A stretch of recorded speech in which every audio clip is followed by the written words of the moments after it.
The living room, where the family meets to discuss issues, any issue which may be bothering one of the family members.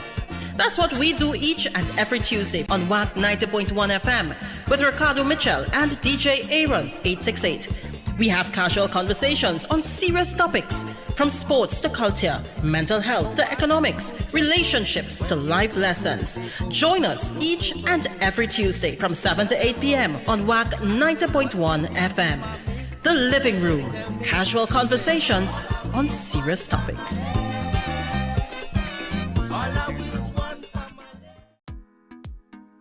It is currently 6 p.m. here in Trinidad and Tobago. I don't know what time it is where you are, but I'm glad to know you're locked on to the true nation station, WACK 90.1 FM, where we are culture crazy. First and foremost, let's kick it off as we always do, all right? Must give thanks and praises to the Almighty for granting us the gift of life and seeing another day. No matter what time of day it is, you must always give thanks. Secondly, we must say thank you to those that went before us. And when we talk about those that went before us, we're not just talking about our ancestors, the original inhabitants of Trinidad and Tobago, the Tainos and the Calanagos, because we all know, accept, and we reiterate openly and shout with the top of our lungs that Columbus lied, but also to our brother in music, Tony P. And the P this week stands for? Part 2. Yeah, that's simple. I'll take that. It's not that we're rushing through the introductions today, but we really don't have that much time to lollygaga and skin and everything, skin teeth and thing, right? Yours truly, DJ Aaron 868. I'm always great and I'm never late, alongside my bro with no fro and plenty flow. Ricardo Mitchell, the social stage and the local stage. And if you want to know about the flow I'm talking about, go and check out his Facebook page. He posted a rap video, I think last week. You should go and check that out. It was a Christian hip hop challenge. And I killed it. I ain't gonna lie. I get on. You know what? Next week we'll put the footage. Right? Anyhow, we're heading across now to one of our favorite segments. Because it has one of the favorite acronyms. WTF. What the Franz? Exercise should be a celebration of what your body can do, and not a punishment for what you eat. I don't know who first coined that phrase, but it is spot on.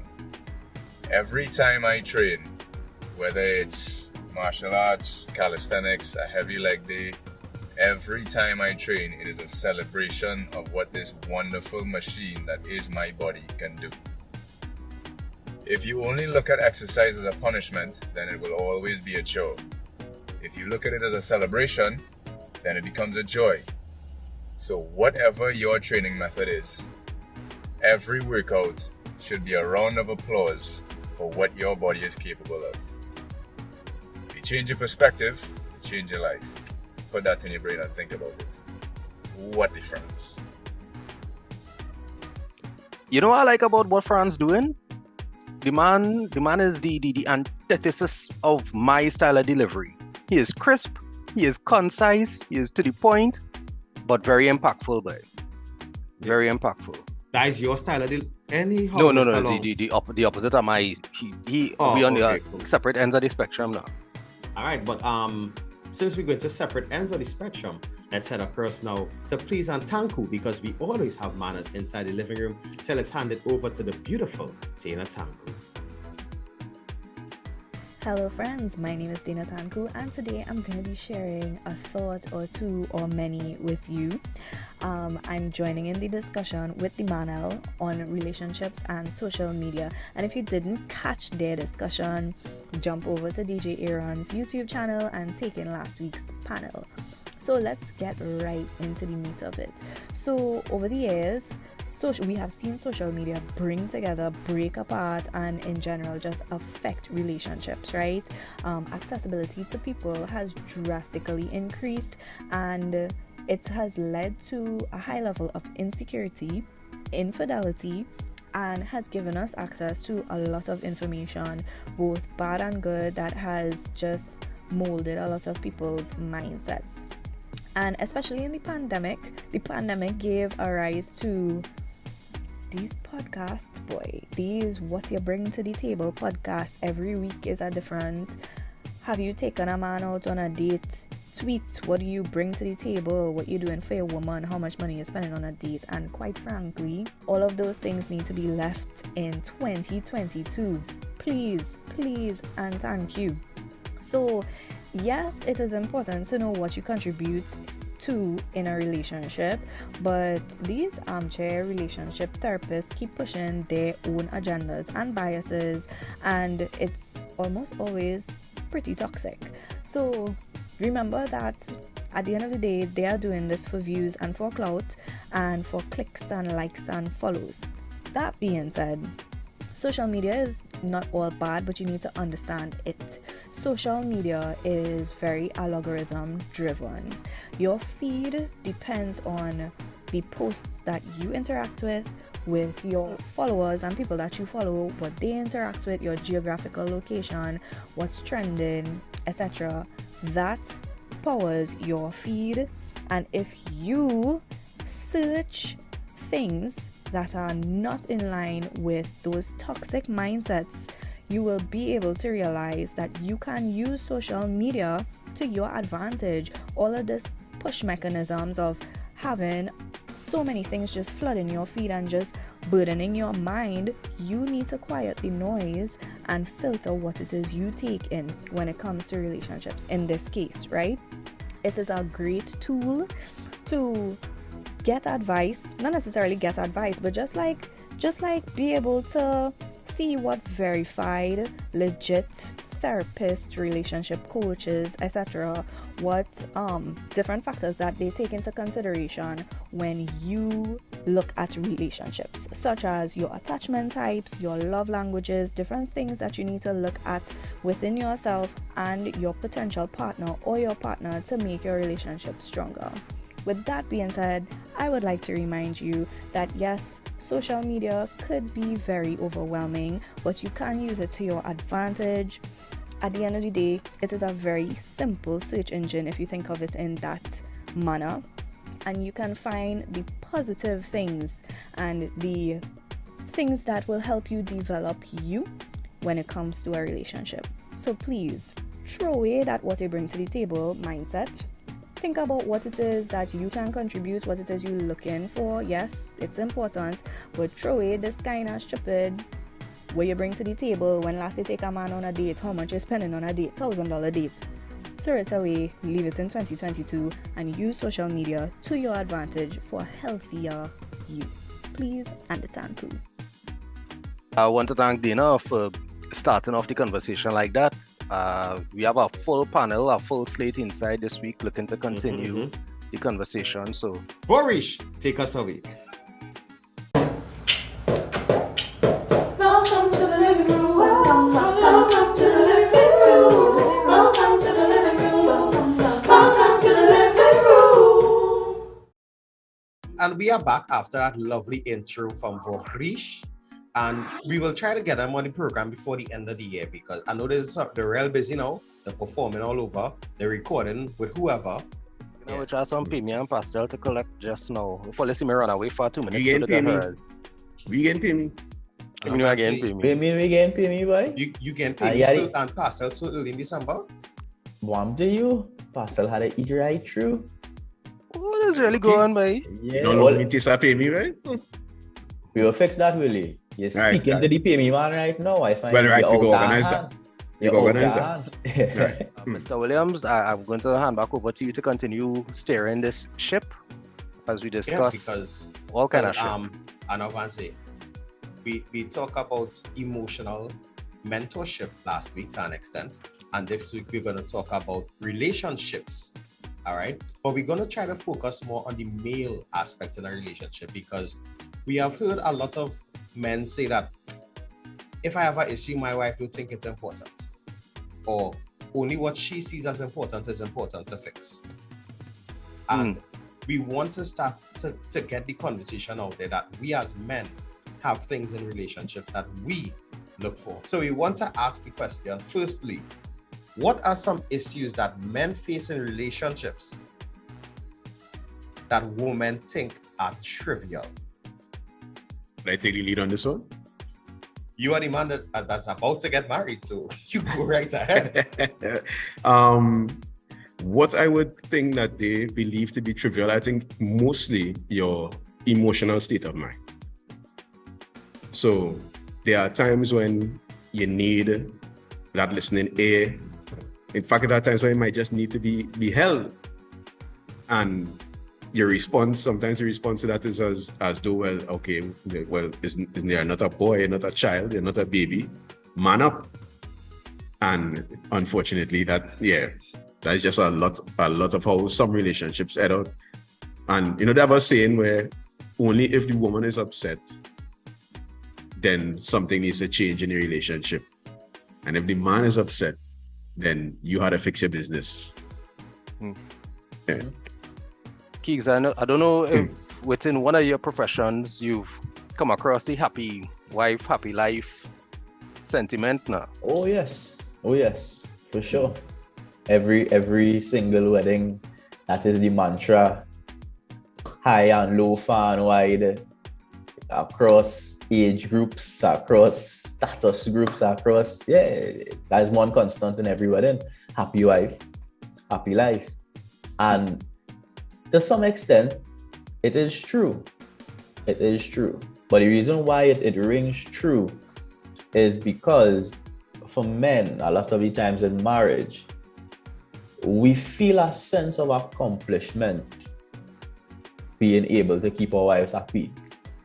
A week that goes by without your wife having to be upset about anything or anything that you could see visibly left wanting for your wife or your children is a victory for you, right? And a lot of the time, men know that's how men feel appreciated, because oftentimes the appreciation is not really shown outwardly by those who are benefiting from their efforts. But a man will pat himself on the back by the simple fact that, well, hey, nobody buffed me up this week. I had to be doing something right. Them trying look like them are looking frustrated right now. So I had to have things right on track, And back to the question, right? I would say that simple act of appreciation is severely trivialized by women across the board, right? And you'll see it in the way women speak about how you always hear, well, the bar underground. No, right? And and men just do just the bare minimum, and they expect to be recognized for it. But if you really check it out, this bare minimum is quite often more than what a lot of women offer in relationships.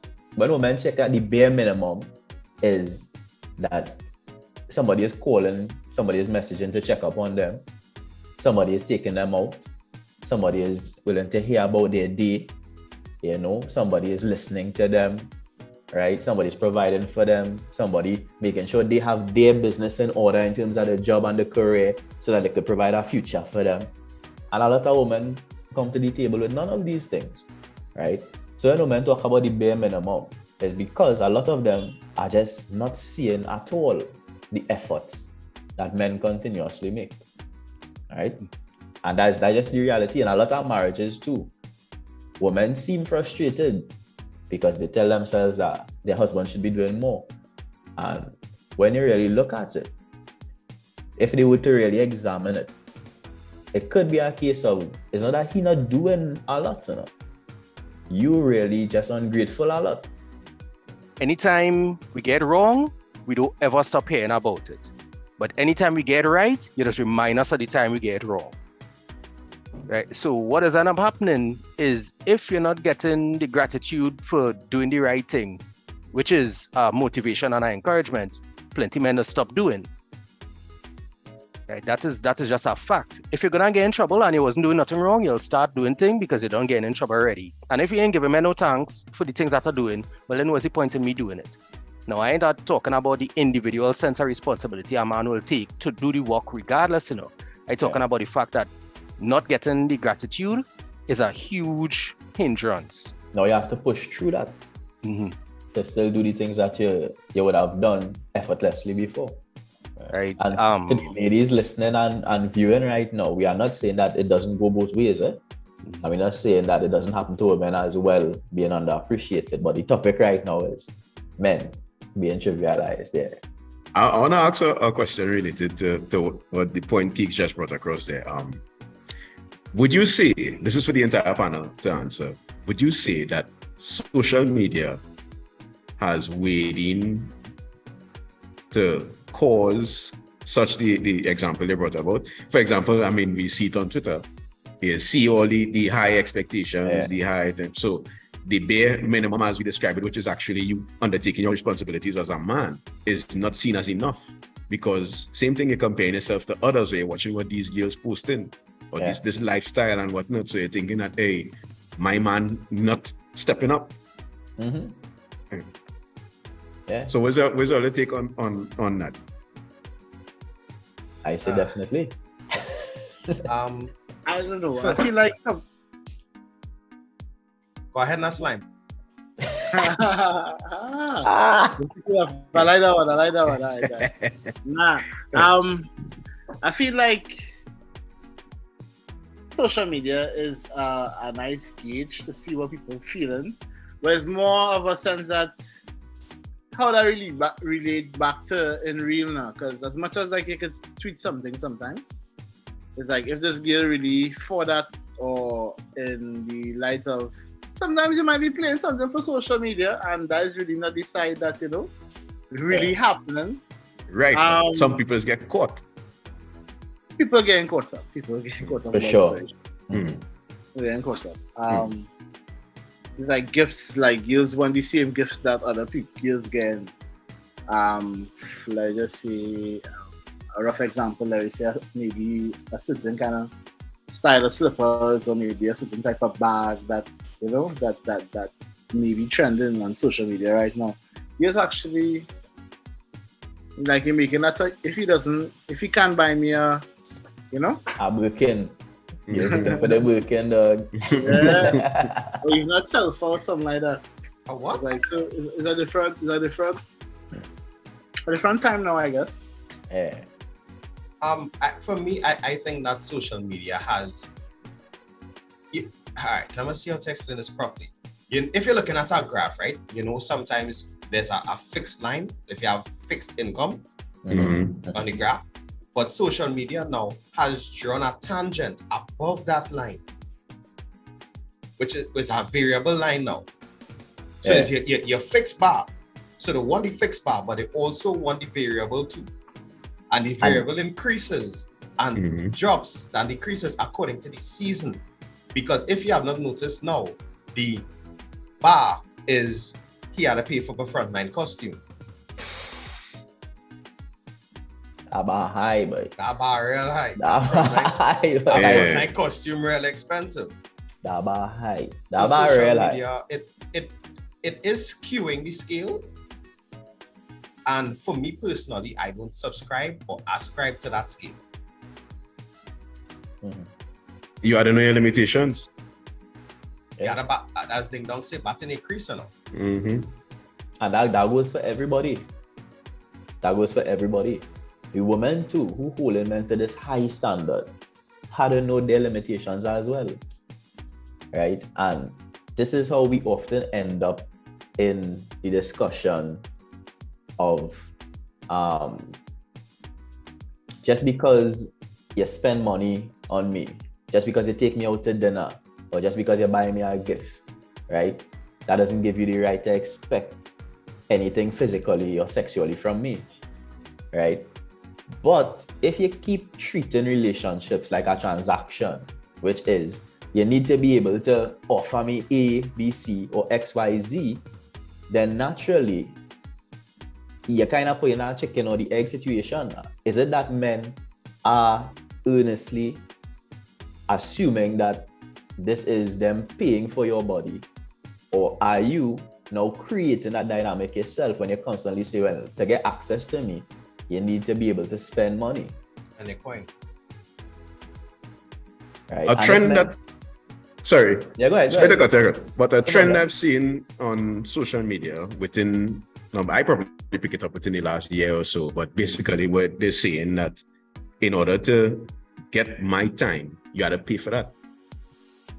This is not employment. No. Sorry. I had a random outburst there. No, but you could consider that because come like that. Yeah. In their heads, they are offering a service. Their time is valuable and they are providing you with it. You know, it's no longer a case of we like each other and we enjoy each other's time. So it's not that we're sharing time together. I'm giving you time. Mm-hmm. And you are paying for it one way or the other. Mm-hmm. I see like Tyrell wanted to chime in there. But it's the other side of me with social media that knows that social media is actually a very small demographic of what youths may think, because other than social media being like a platform for the truth, it's actually something to troll on. But it's like that mindset of youth wanting is like I would say something they following from like seeing or thinking is it thing now. So it's more than just, I think, social media. It's more of was the trends or was the new, like how women rappers advocated for certain things. So, but I would always say social media represents for a small demographic of youths, because that the youths that trolling that is actually not giving a genuine opinion of what their life is. But a lot of people put it out there. The key people of, I wouldn't say influence, because influence is a very strong word, or people that they idolize or they are fanatics over, is really what gives the push now. Like how every fella might want to be a rapper, every girl now wants to be the hot girl in the city. 10 out of 10. Well, nice that, you know. So it's a whole different. You can't just watch it as social media being social media. It still needs to be interpreted as a platform. It's not real.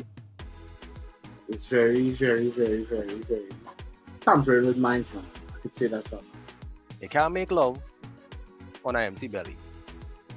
Okay, No money, no honey. Okay, Sparrow.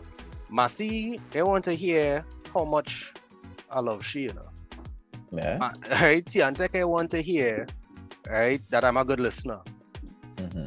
The fact remains is that not even our foundation, right? Providing is the thing you just lay the foundation on. Yeah.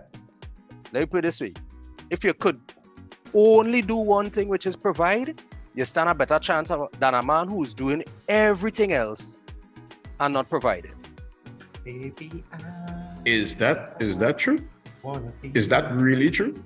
So You tell me why you think it's not. No, I ask it because on one hand, you're saying that if you don't provide, because as you quite rightfully said, you can't make love on hungry belly, but yet still, on the other hand, because the same women have men for all seasons. You have the man to provide. You have the man for the Right. You have the man for the entertainment and so on and so forth. So, how it is? Which one it is then?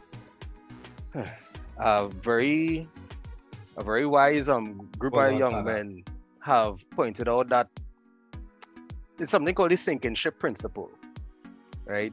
Woman foot don't get wet. Now, this is not the personal opinion of Ricardo Mitchell. What I'm saying is that there's a school of thought that says, based on the sinking ship principle, a woman foot don't get wet.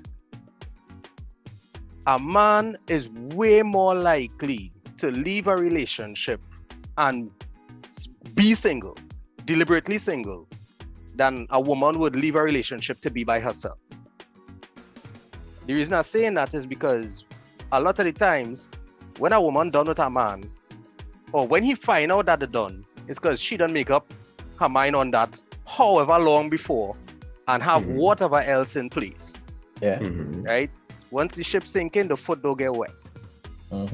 We will come out of a sinking ship, tread water, float, do whatever we have to do, and you gotta convince you to get back in our boat. Yeah. The tendency has been to stay in the bad thing until something better come along, as opposed to leaving the bad thing for nothing. What I'm saying is that being a good provider has kept many women in unfulfilling relationships. Yeah. That is 100% agree with that. Yeah. I can see that. So that is the position from which I postulate. Right? So this idea of a relationship being transactional is something that's very, very deeply rooted. Yeah. Because remember, it also goes from a place where relationships were built on stability, right? From generations before us, and that's what we learned. You go with somebody that could, I don't want to say take care of you. I hate to look at it like that, but in essence, that is what it is, right? And as men, as we have established on I think 2 weeks ago, the worth of a man is directly tied to what he can provide. And that's the angle that we need to start to change, because yes, you can't make love on an empty belly. Yes, T and Tech does come quick to put a red clip on your panel box. But providing is not just that. And in today's tough economic times, it has now become the fact where both parties have to contribute to maintain a stable standard of living. Yeah. So for the men that sit here with me today, I ask the question, do you still think that your worth is defined by your ability to financially provide? No, not mine. I could guarantee you mine is not, because thanks to decisions that have been made with organizations that I was a part of for 17 plus years, I have learned that I have way more contributions to make than just financial, because my ability to contribute financially has been, I even want to say, compromised. It has been almost obliterated, forcing me and thousands of others into finding new ways to develop so that we could start back providing. Thus far, I have found that I have a value that has been inherent and innate and is now being exposed, because I still have value despite my inability to financially contribute the way that I would have before or would like to. Well, I'm in the same boat, because she still agreed to marry me. Facts. So, had to be providing something. Yeah. Because just like Ricardo, today's your anniversary, 4 years on. I might have had thought that, because I had a little bit on the fence. Now I know for a fact that I bring a lot of other things to the table. I am fun to be around. I could listen. I could provide solutions. I'm a good family man. I'll get along with your family. You know, I could create a space where the family unit here is comfortable and is able to communicate with each other, and I could put people straight without them feeling, you know, slighted or abused and all of that. So I do bring a lot of things to the table, but I suppose the same socialization has done quite a number on me, because a lot of the pats on the back that we spoke about earlier that I would give myself still comes from my daughter saying, I'm feeling for barbecue. Nah, no problem. You can eat barbecue. Or my wife saying she want to go to dinner. And yeah, that's fine. Or she probably want to take a little hotel stay. That's fine. You know, every time I get a moment like that where it's not a fight or a struggle for me to be able to satisfy somebody's need financially, I do feel a sense of achievement from that. So a lot of the value that I attach to myself in the scope of being a father and a husband in the household, the fact that bills, nobody got to worry about the bills being paid, that's under control, right? If it is a washing machine breakdown, no. My wife don't have to hold her head and wonder what's going to happen. She knows. Now, I don't know where we get any money from, but she knows that I will get it from somewhere, somehow.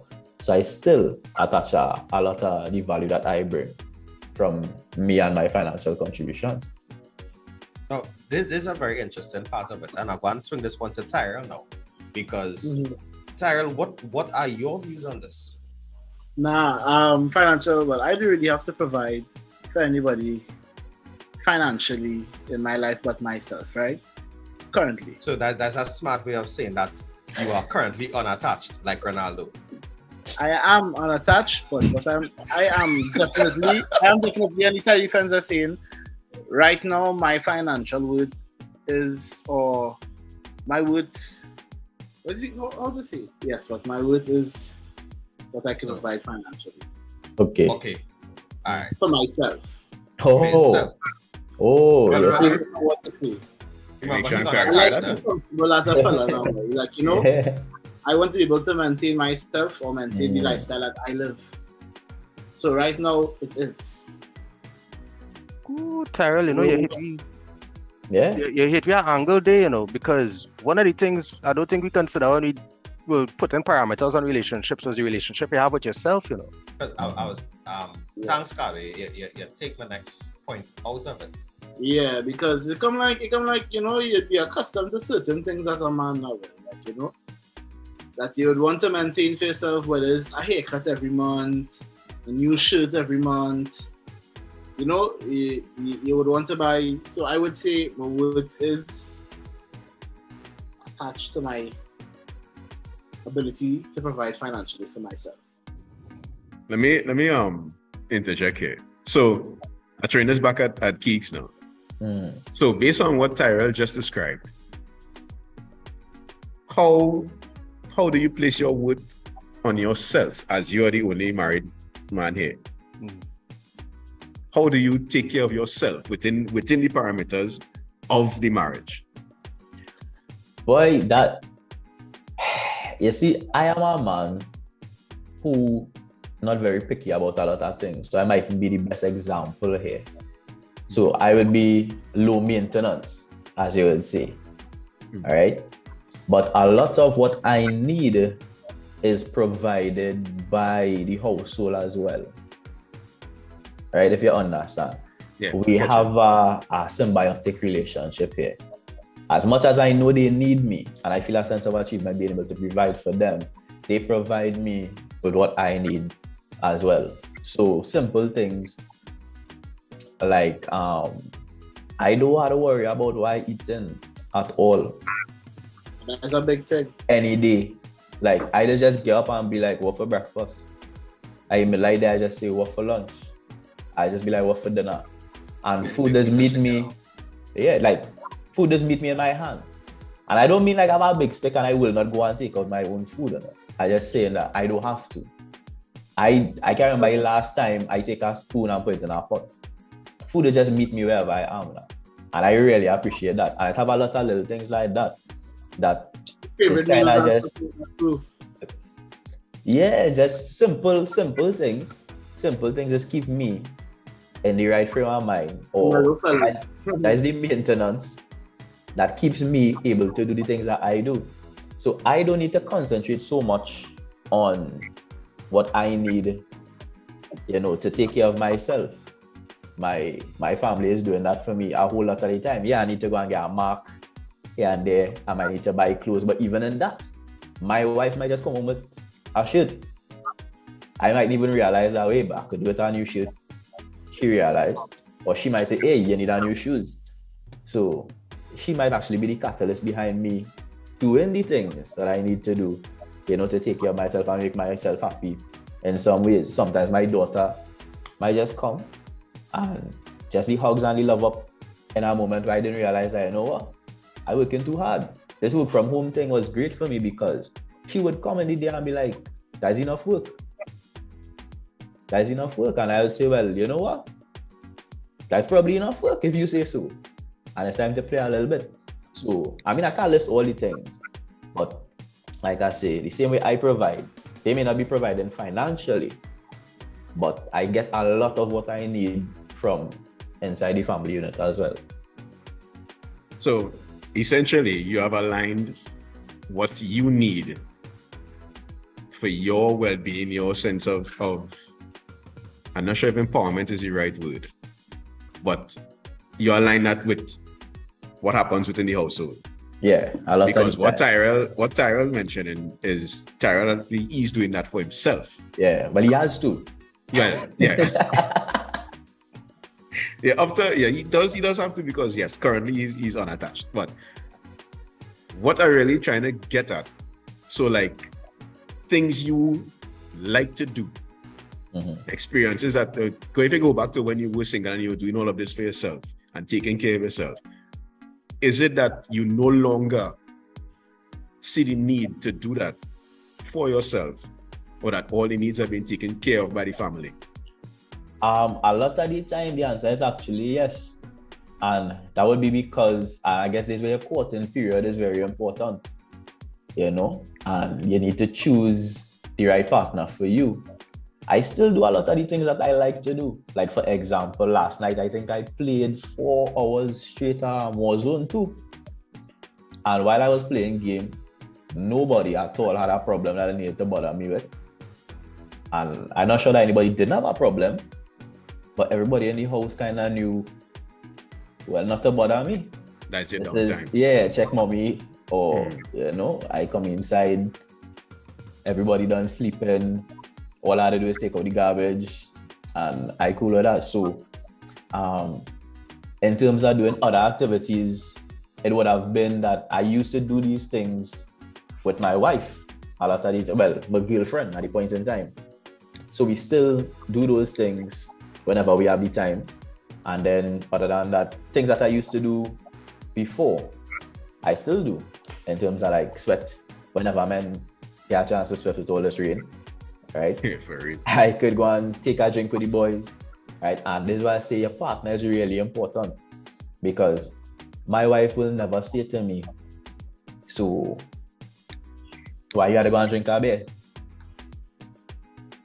Because she understands the importance now. While we might say drink a beer, just like we say last time around, a beer might be more than a beer. Yeah, I might need to go and talk to foot. them boys. Yeah, I might need to go and talk to them boys about, so I might have boys who need to talk to me. You know? Now, I have a question here to throw out. What is the one quality you would say as a man is most important in a relationship? Understanding, respect, like things like that. Now, like I said, I'd start with Tyrell as the unattached individual and work our way up to the married man. I could only pick one? You had to pick one. Nah, that's too hard, boy. That's very hard. But the first thing I pick is respect. Why respect?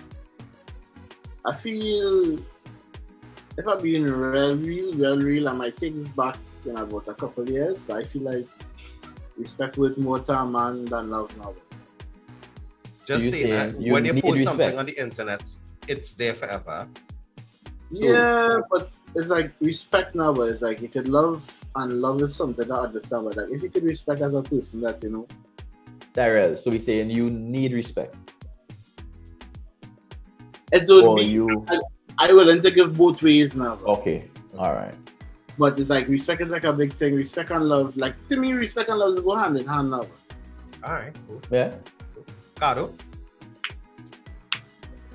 The worst answer. Intelligence. Bringing intelligence into a situation means I have a relationship with a peer and an equal, and not with somebody that I have to do thinking for. In the sense that don't get tired, this couldn't song or how. If I have to say something to you 3 and 4 times for you to understand, then I am actually being programmed to treat you like a child, to talk to you with a base level of understanding, because you can't see me eye to eye. I have to continue feeding, educating, elevating your thought process. If that happens, I feel to a degree unchallenged and unsupported, because it means now I cannot bring anything I can figure out to somebody who can't understand things themselves. I need you to have a level of intelligence that also lends itself to the emotional intelligence to recognize maybe today is not the day for this conversation, or maybe I shouldn't do this right now because I realize he's navigating. Or what I'm saying is intelligence allows for all of the other qualities in it. That's how it has worked for me. Very rarely, somebody who's thinking about you in a meaningful way, you're going to disrespect you. The disrespect comes from the people who are not thinking about you, and I equate intelligence to thinking. Okay. Intelligence to me is a huge indicator of having a partner in a relationship, as opposed to having another dependent in a relationship. So, Wow. Yeah. I don't think that was the worst answer. It was an interesting spin. Right? Willie. To me, the most important quality in a relationship is the ability to compromise. And that's on both sides, because it's two people becoming one. Well, this is marriage you're talking about here. Two people becoming one. Well, yeah, and you it's at that stage. Yeah, it's two individuals who come in to create one being. And you cannot approach any relationship with a partner and want to be doing the same thing that you were doing all the time. And they doing the same thing they were doing all the time. Compromise has to happen from a base level, come up. So that's my take on it. I think compromise is one of the most important aspects. Right, I will agree with Willie. Right, I would frame it up as the willingness to make it work more than just compromise. Right, because you will encounter some situations where you don't really arrive at compromise early enough, but you see that desire to make it work, and that's what marriage is. You're making a decision to make this thing work. Five years from now, you and your fiancé are going to be the same persons. You're going to grow into two different people. 10 years from now, even two more complex, different people from who you are now. And you all may want very different things at that point in time. But the commitment here is that even if we get to that point, we are going to try to make it work, right? And that for me is like major. Because we have different points of view on the strangest things at the strangest times. And like I said, 5 years ago to now, you could see, well, wait, but I would have never think you would be on this page. But that is the page you are now. Right? So, and we had to figure out how it is we're going to do this thing here now. So right? What you're saying is, so the toothpaste and thing that squeeze. All them little things. Because you might watch all the toothpaste squeezing now. Right? But 5 years from now, your tired wife who stay up whole night with baby, not squeezing that toothpaste the same way, brother. And at that point in time, you think it's going to be bright for you to say, well, what are you doing squeezing the toothpaste like this, girl? Right?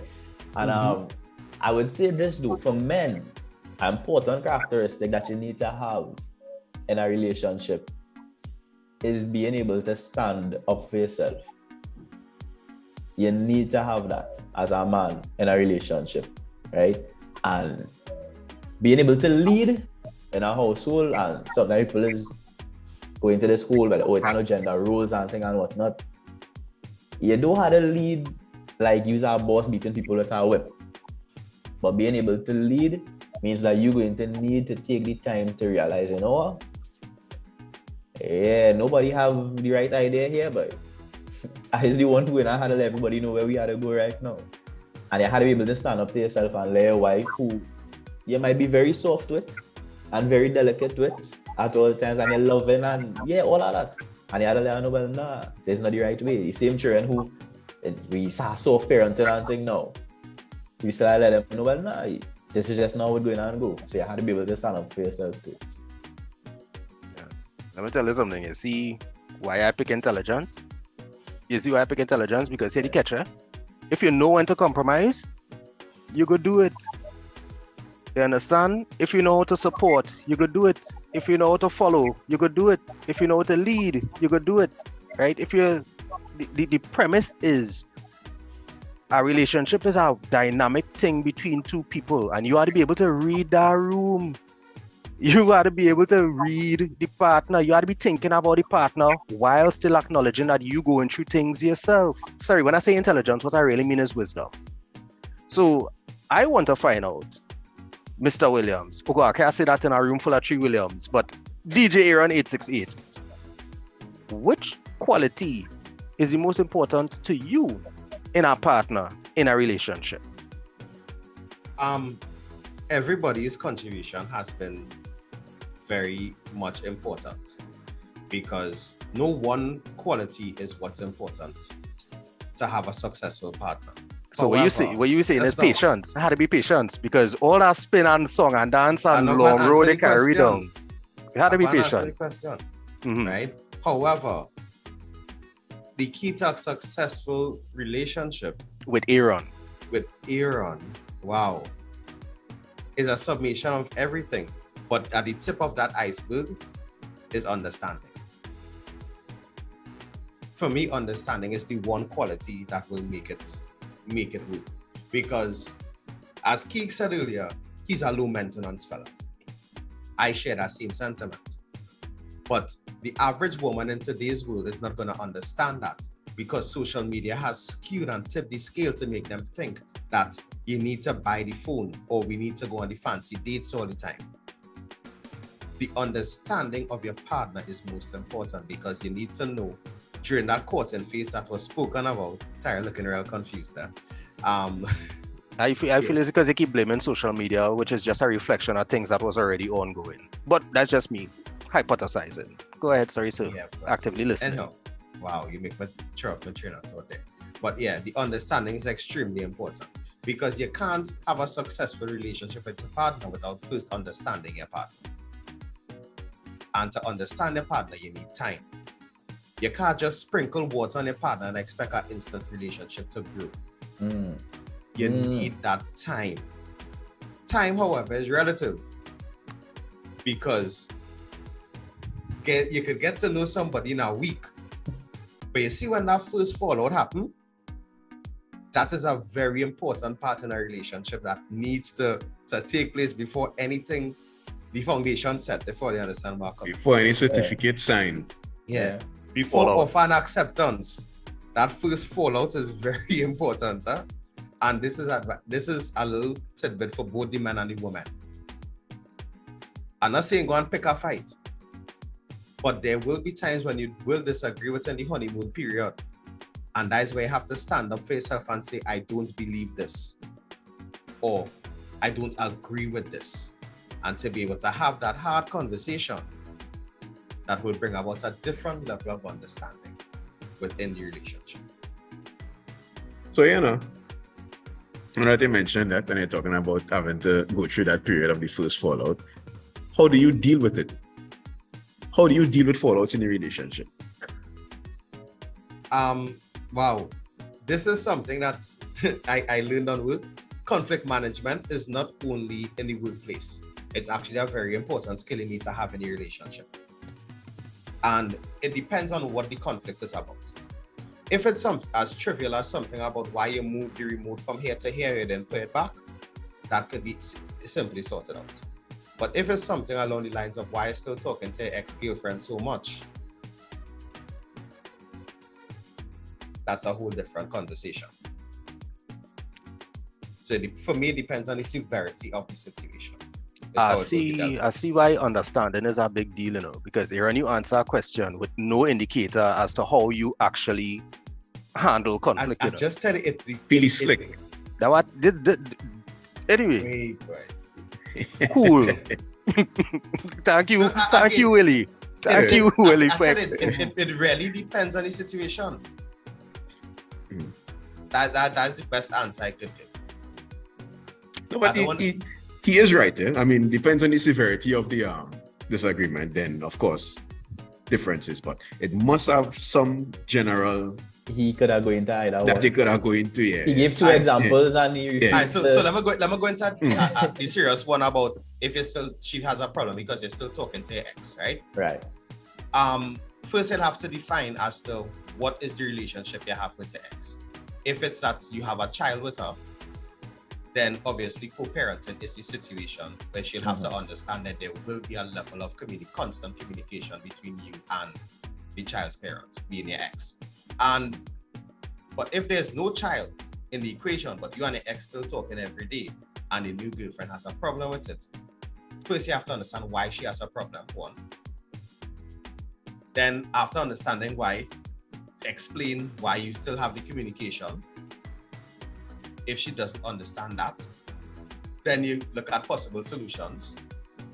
However, in looking at the possible solutions, at no point should the solution be, I'm going on high to talk to my ex.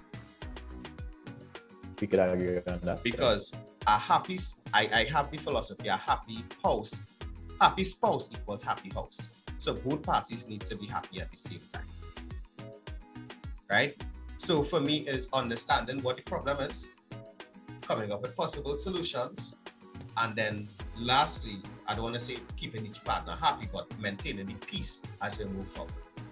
You have a textbook in front of you, looking like it come direct out of the manual. So, And have a manual?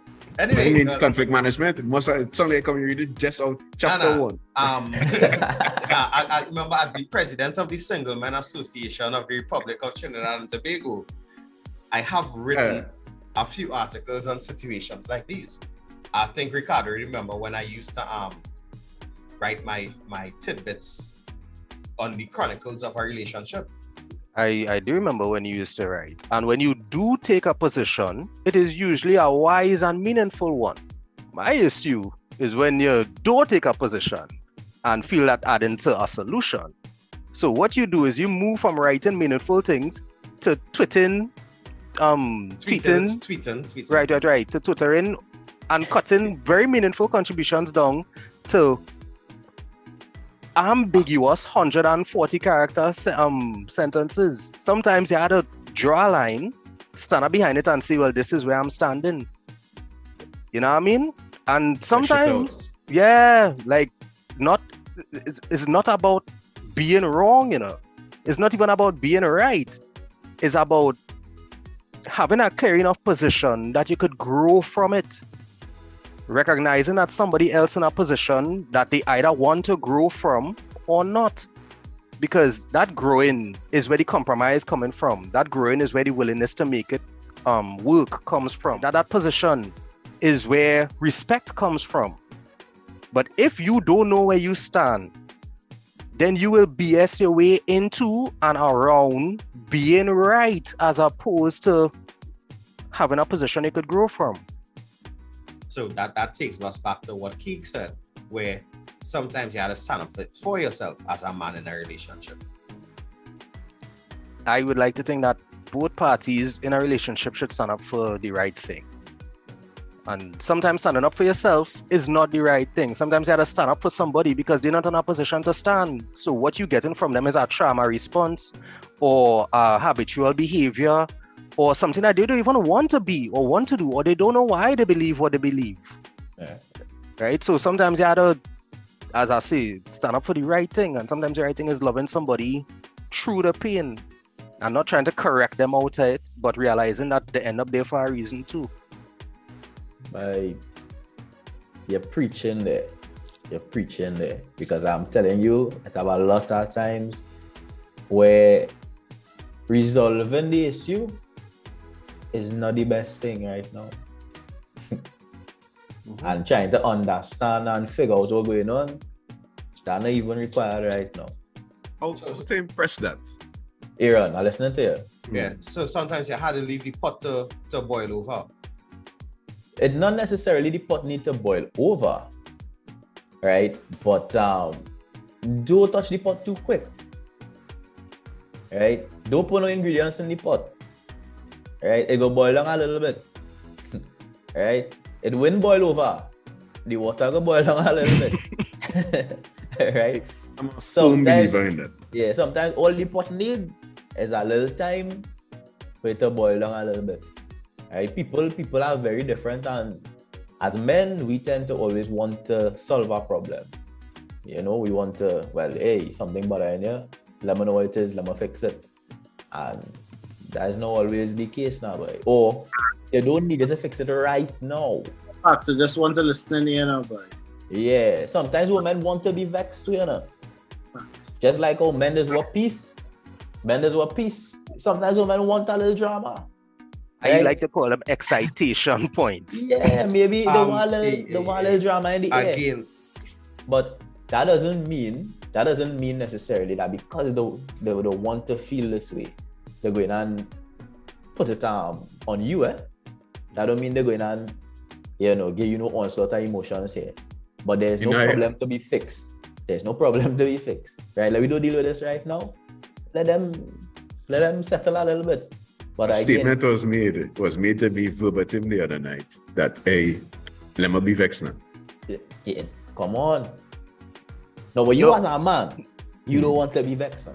Right. So it's hard for you to understand. Well, what do you mean? What do you mean? How you could want to be vexed? Right? But at the end of the day, somebody said to me, or I could clearly see that you want to be vexed. The best thing I could do for you right now is let you be vexed. No.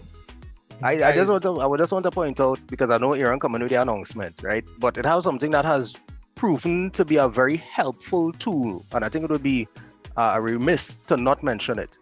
There are certain conversations that when they start, you had to ask, is this L or R? Is this our listening conversation or our replying conversation?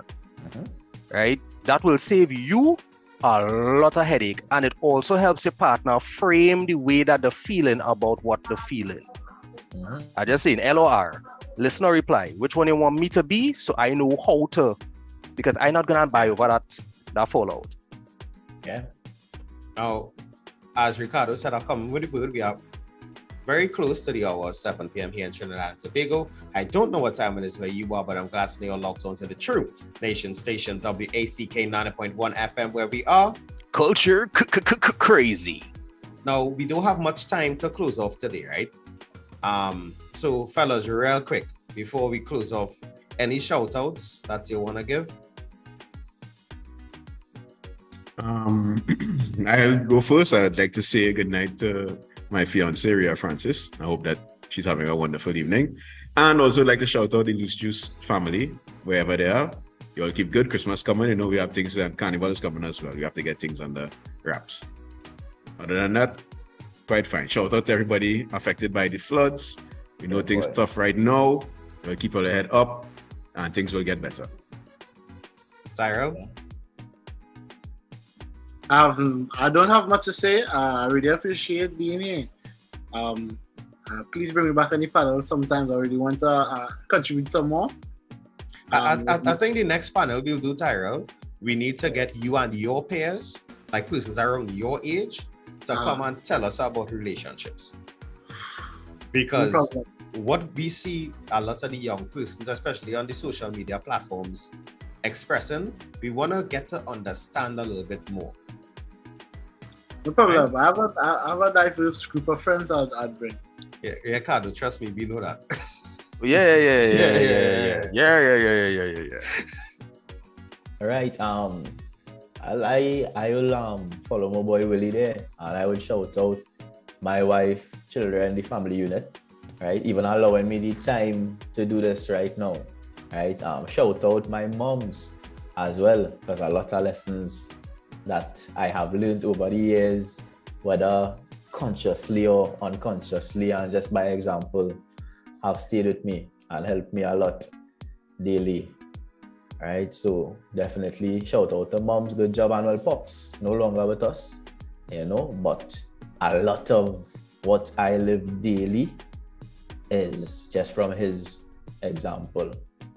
So pick up pops for sure. Yeah, man. Yo, well, this is yours truly, Ricardo Mitchell, the social stage and the local stage. Thank you for joining us in the living room. Right. Our glass is opaque. We don't know how much time remains, so whatever you're doing, be good and stay safe. My shout out is to the community that growing around us. The living room community is becoming something else. It growing beyond just two hosts. We have more voices, we have more perspectives, and we hope for a richer, more diverse experience, and we hope that you all take this and carry it outward, because we ain't doing this because we getting likes and a big check. We're doing this because our country in crisis, and we need to start to shine a little brighter and get a little louder. That being said, I'm going to beg y'all to have patience. That is my shout out for some patience, because patience is a major part of peace. What is going on? Plenty of us trying to fix things where the only way to clear up muddy water is to let it settle. You cannot pick every grain out of the thing.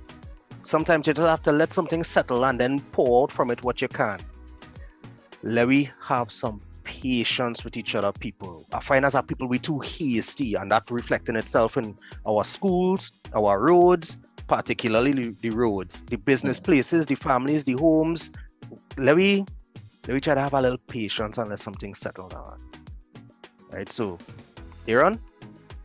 I just don't like the fact that every week I had to be the last person. Just say. Anyhow, You gotta save the best for last, bro. What we do again? I tell you all each and every week that love is the currency. So spend some today. Let somebody know that you love them, all right? We are gonna be shining some positive light to end off the year because there's so much negative around us. We need to start to highlight the positive. All right? Mr. Desmond is up next with the big band. And also I want to say a special good night. Well, I know what is special to say good night too, but I want to say a special good night to my goddaughter. My number one fan, Jenny. I know she's always listening, and she's make her mother put the radio in the car on as soon as she come in. That's how much of a fan she is. Mm-hmm. Right? And she's a young author too, right? Yes, she is a young author, the Diva Dolly series. Mm-hmm. So good night, Jenny, and by extension, my extended Marabella family. Right? Hey, fellas, thanks for coming through tonight. Yeah, thanks for that. I forgot that. Yeah, thanks for that. This Mr. has been an Desmond. amazing panel. Yeah, Mr. Desmond, take it over. We're out. Keep it locked.